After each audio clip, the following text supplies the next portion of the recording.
right, okay. So we are gonna be making what I call a simple buttercream. This is not the standard decorative buttercream that I normally use for wedding cakes or custom cakes. This is gonna be a little softer, a little less stable, so it's not something you wanna ice your cake with and then take to an outdoor venue or event if the weather's hot or humid. But this is great for icing cupcakes or rough iced cake, or some more simple bakery style cake that's gonna be kept at room temperature or in a cooler or refrigerator. I also use it as a filling on my cake sometimes and as the filling for my pumpkin rolls. So it's a great recipe to have on hand. So we're gonna start with unsalted softened butter. Now, the recipe I'm going to send you is half of what I'm using today because I wanted you to have a small enough batch if you only needed enough for, let's say, a 6-inch round cake, or if you're working with a 4.5 quart stand mixer, you aren't gonna be able to fit what I'm making today in your mixer. So this is gonna be double that. So I'm actually doing 4 sticks of unsalted butters, which is 2 cups of unsalted butter. I'm just using, this is the Walmart Great Value brand. Buy what you can buy, you know, what you can find on sale. We all know butter is not cheap these days. So again, that's 4 sticks of softened unsalted butter. It's not melted. The best option is to leave this sitting out for several hours at room temperature on your kitchen counter, and it'll soften perfectly. You can leave it out overnight. It will not hurt it.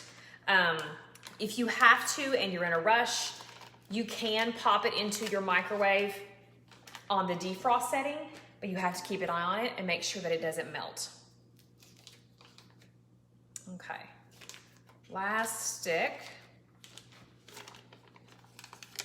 Make sure I get every bit off of that paper. All right, so first, also notice I'm using the paddle attachment on my mixer, not a whisk attachment. I don't want to beat any more air into this icing than is necessary because that's going to make it harder to work with if I'm trying to ice a cake smooth especially. You're going to have big air pockets in it and you don't want that. So stick with your paddle attachment on all icings unless you're making some sort of meringue. All right, so we're gonna pop this up. I'm gonna put it on my 3rd setting. I would consider this like medium low. I'm gonna let that butter just kind of blend together and soften up just slightly. I'm gonna bring it up 1 more notch. Okay, so while that's working, I wanted to also tell you I've got powdered sugar. Again, this is the Sam's brand, which is called Member's Mark. I'm also a big fan of just the Domino brand, but if you have to use another off-brand, that's fine. You can sift it if you want to, or you can get a whisk and just run it through your powdered sugar to make sure there's no clumps, which is what I'm going to be doing. I'm also have a little bit of heavy whipping cream. If you want to use heavy whipping cream, that's perfect. If you are in a pinch and you can't find it or don't have it on hand, I have used half and half before, and this has come out perfectly fine, so you can do that. I've also got a little bit of salt, but it's just gonna be a couple of pinches, not much. And then pure vanilla extract. You don't wanna use imitation when you're making icing because you're not gonna be baking it and you don't want any fake flavor or taste to that. You want the pure stuff. Okay, so let me grab a spatula and I'm gonna show you the texture of this so far. Okay, so you're gonna want a nice, flexible rubber spatula for this recipe. This butter and this buttercream, even after the sugar's added in, stays fairly soft. So you don't have to have a crazy sturdy spatula. When you're making a decorator's icing, it's a little thicker and you need something a little sturdier sometimes. So I'm just gonna scrape the bottom of my bowl down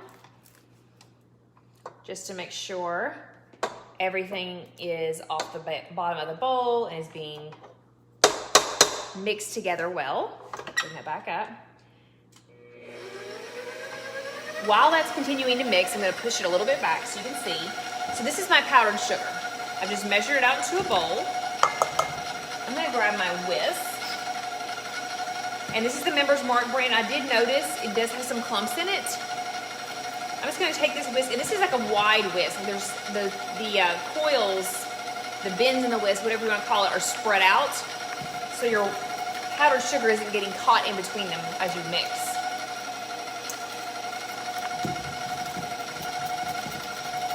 Keep running it through, just like if you were beating egg whites, and just make sure you get those big clumps out.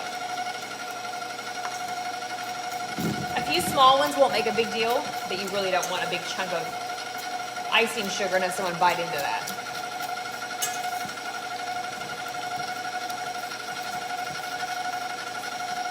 Okay.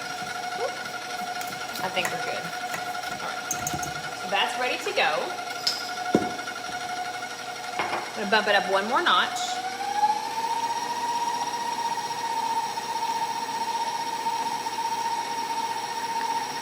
All right, looking good. Let me grab a clean tea towel because I'm gonna show you how when I incorporate the powdered sugar, I like to cover up my mixer so that the sugar doesn't come back out of my face.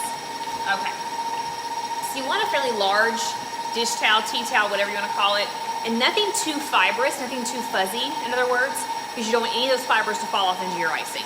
So this is, it's thick, a waffle knit is what I would call the outside of that, but there's no frayed edges, there's no fuzziness to it.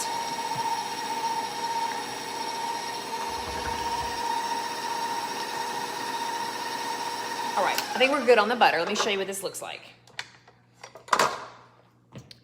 So it is nice and smooth. There's no chunks of butter. It all looks very well incorporated into one another. It's nice and smooth and very creamy, which is what you're looking for at this point. Okay, so now we're slowly going to add our sugar. And I've got my 1 cup scoop here. I'm gonna start with 2 cups since I'm doing a double batch. If you're doing a small batch, just do 1 cup at a time. But I'm gonna start with 2 cups. Then I'm going to, after I crank this up, I'm gonna grab my towel lengthwise, so the longest part is going to wrap completely around the bowl. I like to hold it up here near the head and neck of the mixer. You can kind of see in the back, my hands are gonna touch to hold that on there, just like that. And it's completely over the mold. Now you can get the lids or the covers that kind of go over this. They don't completely encase it though. The top is open and you'll still get some powdered sugar that flies out. That's why I like this method a little bit better. So, but again, you're gonna put on the lowest setting, nothing above that. Just gonna let that incorporate in, just 10 seconds maybe, something like that. Should not take long.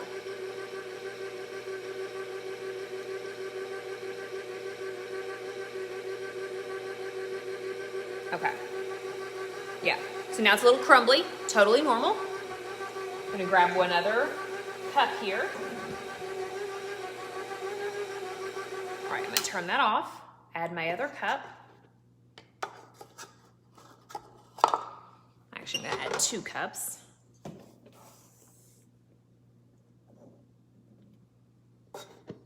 Okay, crank this back up. Again, cover it and place it on the slowest setting.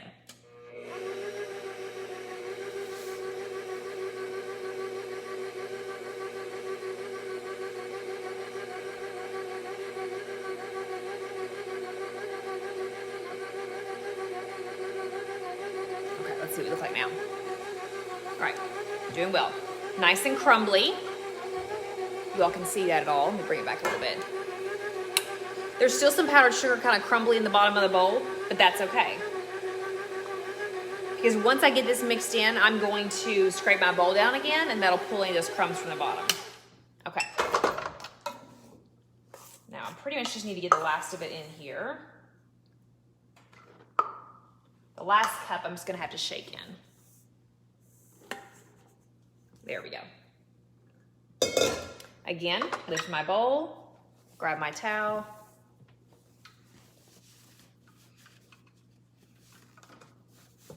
on the lowest setting.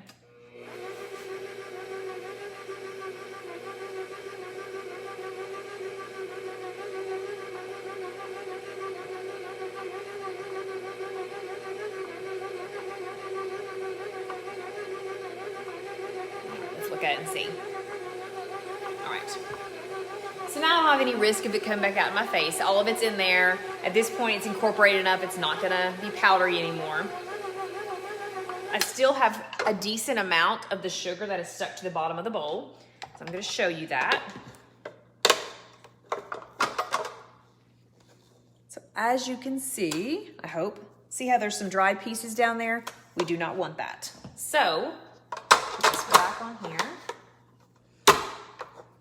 Got a little bit on the mixer. While I've got the paddle attachment out, and you can do it with the paddle attachment as well, but it might be a little bit easier, to scrape the bottom of your bowl at this point to get that off of there.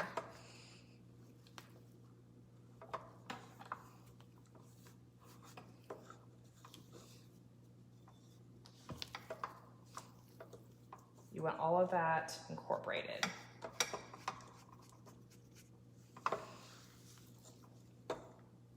Okay. And then we're going to reattach this.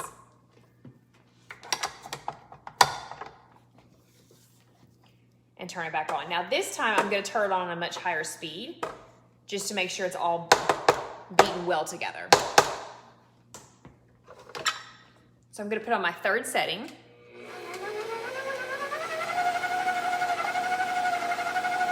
And I'm going to let this beat for about 2 minutes to really give a little bit of fluff, not too much air, we're not using a whisk, but just to make it creamy and kind of a little bit, and rise a little bit in volume.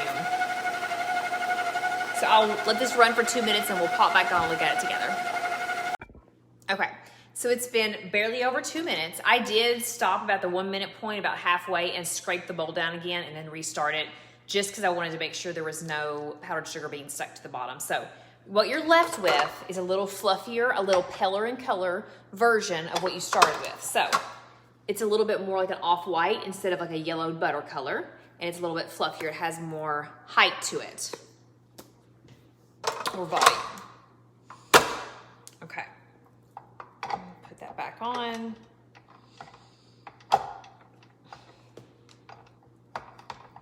Okay, so now we still have to add our heavy cream. We still have to add our vanilla extract and our pinch of salt. So I'm gonna start with the vanilla extract. I'm gonna bring this back up. Since I'm doubling this, I'm gonna put in 2 full tablespoons of vanilla. I'm also gonna go ahead and add my pinch of salt. And when I say pinch, on your recipe, I mean a pinch, not a large quantity. We don't wanna make this salty. We wanna just let the salt bring out the vanilla flavor. So a pinch to me, just the ends of my fingers, pinch. And I'm gonna do 2 since I'm making a double batch. Okay, so I'm gonna turn this back on. That's my second setting on my mixer.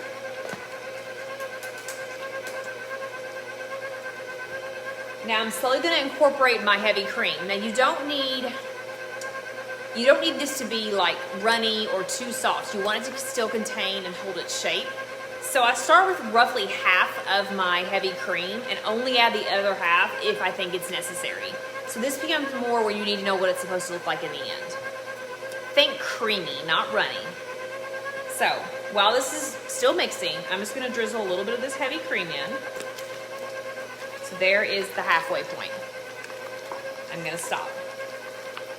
I'm gonna bump back up to where it was before and let it beat that cream in to see, is that enough for me? Is it gonna be soft enough, creamy enough, smooth enough for me to use?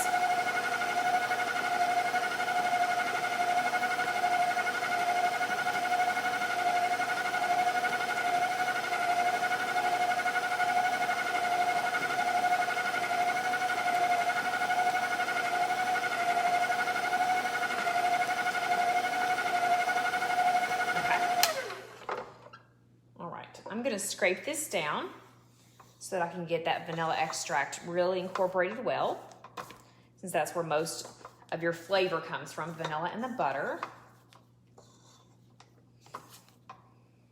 And then I'm gonna bump this back up 1 more speed. So I'm gonna bring it a little higher. So on my mixer, on the 6-quart mixer, that's gonna be listed as number 6 on here.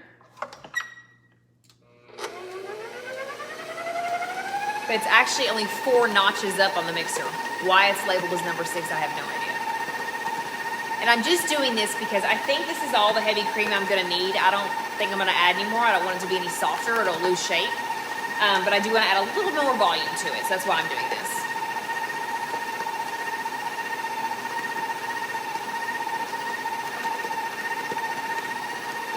But the color and the texture so far look great. It's really smooth. It's not grainy, it's not powdery.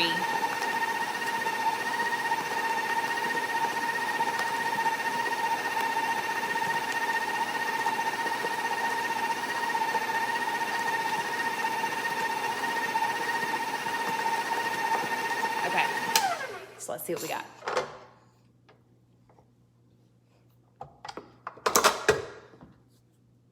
I'm gonna pick some up with a spatula so you can actually see what it's gonna look like. So it sits, let me turn this light down a little bit so you can see the texture more. Is that more natural looking? Okay, so there are some lines running through it where that's a little bit of air pockets that I've busted up. It looks kind of like whipped potatoes, like mashed potatoes a little bit, okay? That's what you're looking for. So if you were to take, let me grab a spoon, hold on just a second.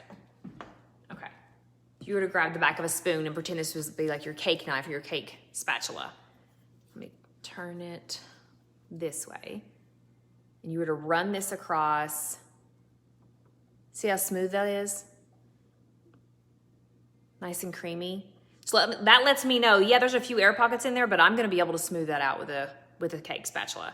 I'm gonna get a nice finish on my cake with that. That's what you're looking for.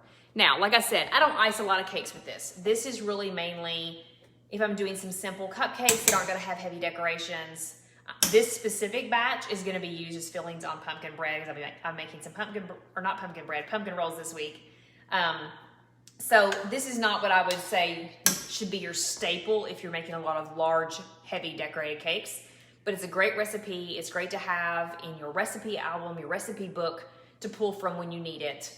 So let me know what you think. Let me know how it feels to you, how it feels to work with, and we can actually ice a few cakes together with this specific recipe if that's what you want to do. But otherwise, enjoy and let me know what you think.